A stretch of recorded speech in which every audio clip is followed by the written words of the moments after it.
Promesse biblique du jour. Aujourd'hui, une mise en garde. Lisons dans le livre des Proverbes, chapitre 4, verset 23. « Garde ton cœur plus que toute autre chose, car de lui viennent les sources de la vie. » Aux USA se trouvent les plus grands arbres existants actuellement sur la Terre. Un certain nombre gisent renversés. L'un d'eux, qui avait été magnifique, a été spécialement étudié. Les spécialistes ont reconnu qu'il était déjà un arbre au temps où Christophe Colomb découvrait l'Amérique. On a pu établir qu'il avait été plus de 14 fois frappé par la foudre. Certainement, il avait subi à travers les siècles les assauts d'une multitude d'orages. Il avait résisté aux vents violents de cette région. Rien de tout cela n'avait réussi à l'abattre. Comment donc? Et par qui avait-il été renversé? Tout simplement par de petits coléoptères qui, année après année, avaient rongé ses racines et la base de son tronc. Et un jour, le géant s'était abattu, vaincu par de petits ennemis presque invisibles. Combien de chrétiens s'effondrent tout d'un coup moralement et spirituellement? On les considérait pourtant comme des personnages remarquables, peut-être même des géants de la foi et de la piété. Tout le monde les regardait comme des exemples. Mais un jour ils sont tombés. Les causes réelles de leur chute n'ont pas été de grandes épreuves ou des difficultés extraordinaires, mais l'action lente et répétée de petites choses en apparence insignifiantes.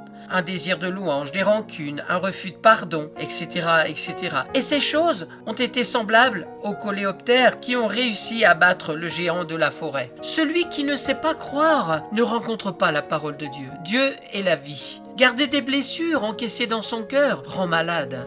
Bon nombre de maladies psychosomatiques y trouvent leur origine. Il y a dans notre personnalité une sphère plus importante que n'importe quelle autre, c'est celle de votre cœur. L'état de votre cœur déterminera le cours de votre vie. Dieu vous avertit et vous exhorte à garder votre cœur plus que toute autre chose. La chose la plus importante que vous êtes engagé à protéger, c'est la condition de votre propre cœur. Toutes les choses de votre vie proviennent en fin de compte de votre cœur. La condition dans laquelle votre cœur se trouve va déterminer votre condition de vie. Protégez-le de toute votre force. Ne laissez y entrer aucun mal. N'y laissez pas de place à l'incrédulité, à l'amertume, à la crainte, à l'angoisse. Parce que si votre cœur renferme des choses amères, votre vie sera teintée d'amertume. Mais si votre cœur est pur et propre, s'il est rempli de foi, d'amour, de vérité, de justice, alors le cours de votre vie sera rempli de succès. Souvenez-vous donc de cela. Gardez votre cœur de toute votre force, car de lui viennent toutes les sources de la vie. Voilà, c'était la recommandation d'aujourd'hui dans le livre des Proverbes, chapitre 4, verset 23. Garde ton cœur plus que toute autre chose, car de lui viennent les sources de la vie.